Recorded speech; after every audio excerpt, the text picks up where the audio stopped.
जय श्री श्याम साथियों, एक बार फिर से स्वागत है आपका अपने YouTube चैनल @official पर। साथियों, उम्मीद करता हूं आप भी मस्त और स्वस्थ होंगे। जैसा कि साथियों हमने पिछली क्लास में सैयद वंश के बारे में अध्ययन किया था कि जो दिल्ली सल्तनत है उसके अंदर लगभग कुल एक ट्रिक है, गुल खिले तो सुगंध लो, यानी गुलाम वंश, खिलजी वंश, लोधी वंश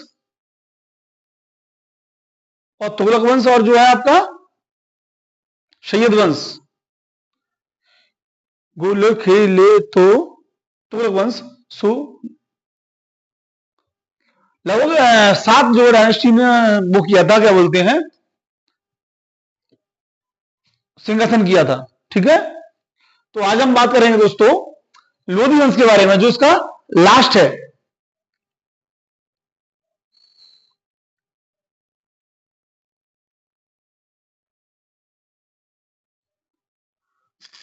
ठीक है दोस्तों, टोटल हमने पिछली क्लास में अध्ययन किया था, आपको बताया ही था।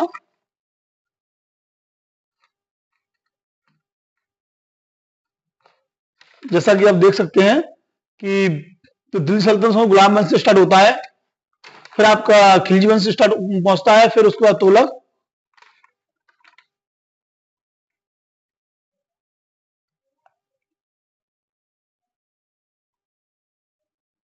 सॉरी दोस्तों, 5 टोटल 5 जो है 5 जो राजवंश थे उन्होंने सिंहासन किया था दिल्ली सल्तनत में। कितने ने किया था? 5 ने। परफेक्ट। गुलाम वंश, खिलजी वंश, तुगलक वंश और सैयद वंश और लोधी वंश, ये टोटल 5 है। तो आज हम बात करेंगे लोधी वंश के बारे में। टॉपिक है अपना वही दिल्ली सल्तनत। देखिए, जो दिल्ली सल्तनत है दोस्तों, इसमें जो लोधी वंश है, इस लोधी वंश का जो शासन रहा है वो 1451 से 1526 ईस्वी तक रहा है। ठीक है, और इसमें बहलोल लोधी था, उसने लोधी वंश की स्थापना की थी। किसने की थी लोधी वंश की स्थापना? बहलोल लोधी ने। आगे बात करें तो 19 अप्रैल कितना 19 अप्रैल 1451 ईस्वी, यानी 19 अप्रैल 1451 ईस्वी को बहलोल लोधी ने शाहगाजी की उपाधि से, किससे? शाहगाजी की उपाधि धारण करके दिल्ली के सिंहासन पर आरूढ़ हो गया था। कौन? बहलोल लोधी। और कब हुआ था?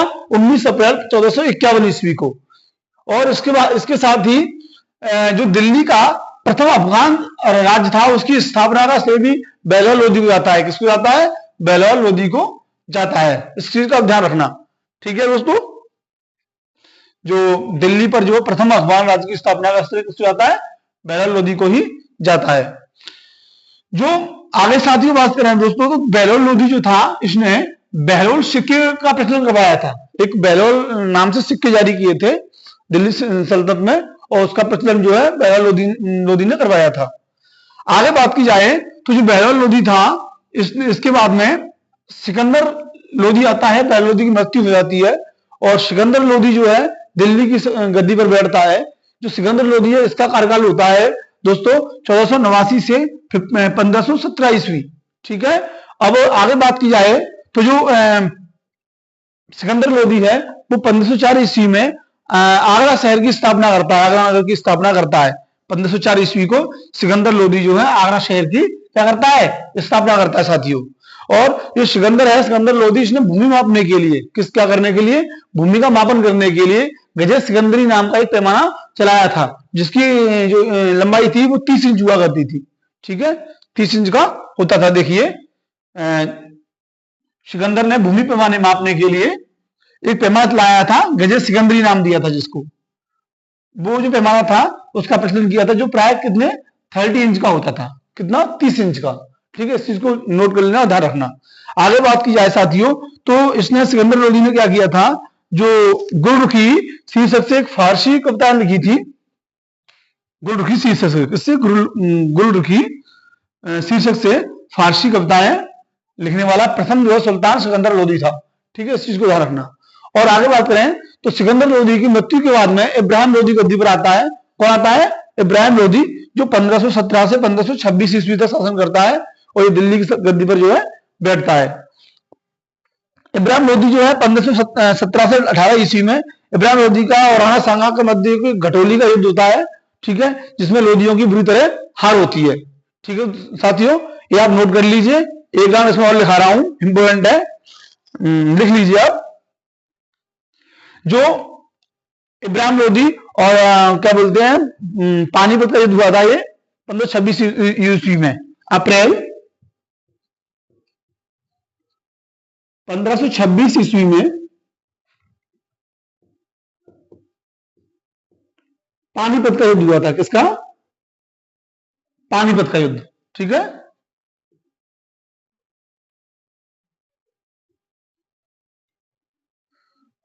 किसके मध्य हुआ था ये? इब्राहिम लोदी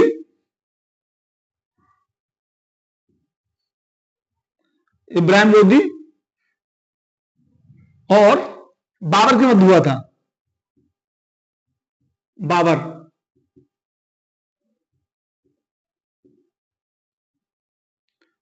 ठीक है, और इसी में क्या हुआ था,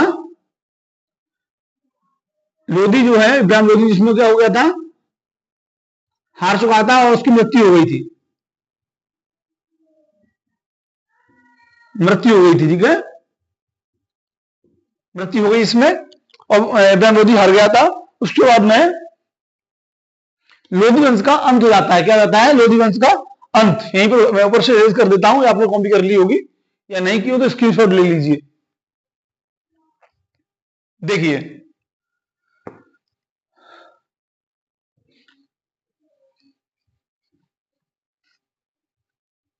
और उसके बाद में क्या होता है,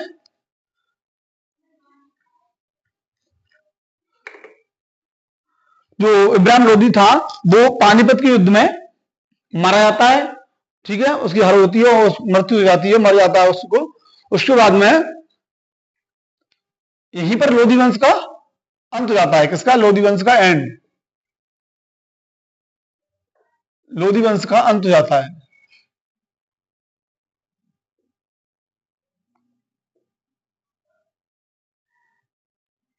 ठीक है, और आगे बात की जाए तो बहलोल लोदी जो था वो अमीरों को मनसद अली का कहकर पुकारता था। बहलोल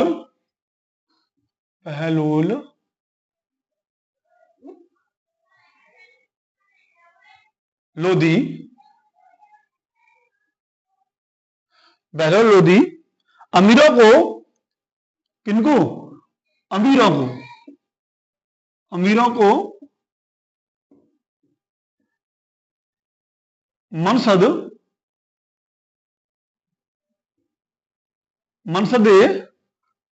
अली, ठीक है, मनसद अली पुकारता था। किनको? अमीरों को पुकारता था। ठीक है, कौन पुकारता था?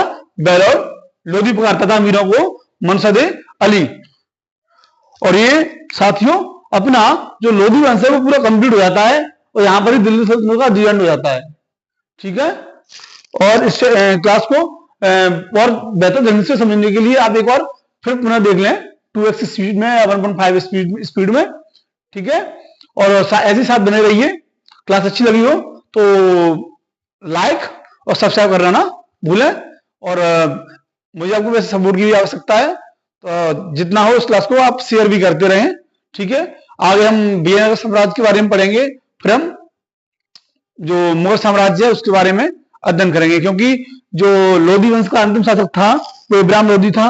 जो पानीपत का युद्ध होता है 1526 में, उसमें उसकी मृत्यु हो जाती है और लोदी वंश का एंड हो जाता है, फिर मुगल सल्तनत आ जाती है। लेकिन बीच में एक छोटा सा टॉपिक है विजयनगर साम्राज्य, इंपोर्टेंट है एग्जाम के पॉइंट ऑफ व्यू से, इसलिए हम उसका भी अध्ययन करेंगे।